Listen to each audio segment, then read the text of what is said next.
Next up, I have the pleasure to introduce Dean Sudharshan. He is the Dean of the Jindal School of Government and Public Policy. Thank you, sir.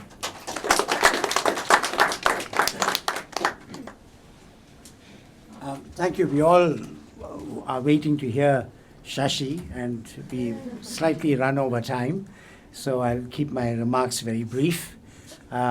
This is a terrific book. You've heard wonderful things said about it. But what it reminded me of is a statement attributed to Socrates, where he said, an unexamined life is not worth living. And what this book prompts you to do is exactly what Socrates intended. That is, every day you examine yourself. Be a philosopher. This line of Socrates is attributed to him when he was facing a jury and was sentenced to death, and he opted for death rather than exile, and he engaged in a philosophical discussion with the jury about the meaning of life, the inevitability of death, and so on. So this book is in that tradition of Socrates. There is an element of the gadfly in it. Certain comments and lines sort of make you sit up and think, oh, is this so?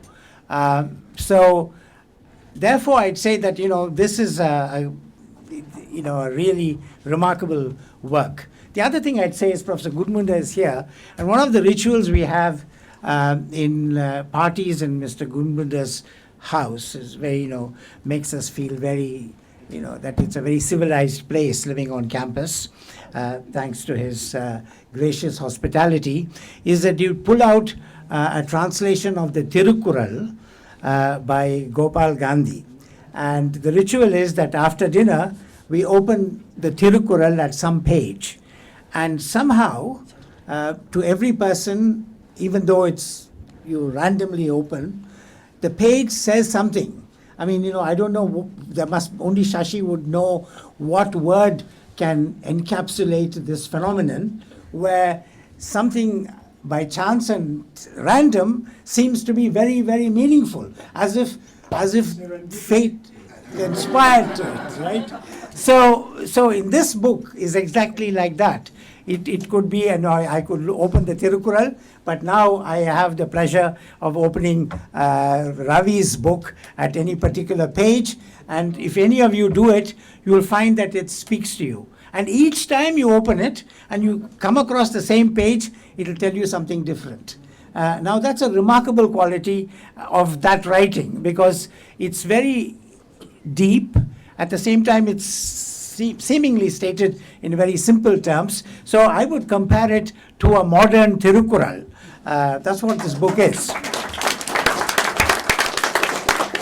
And so I'd say that let's keep this at our bedside and open it now and then at any page. There's no particular plot to follow. And we'd find it meaningful. And the illustrations are remarkable. They kind of make you meditative. And so for all these reasons, I'd say that we should all get hold of a copy of this book and keep it besides ourselves and read it from time to time as often as possible. Thank you.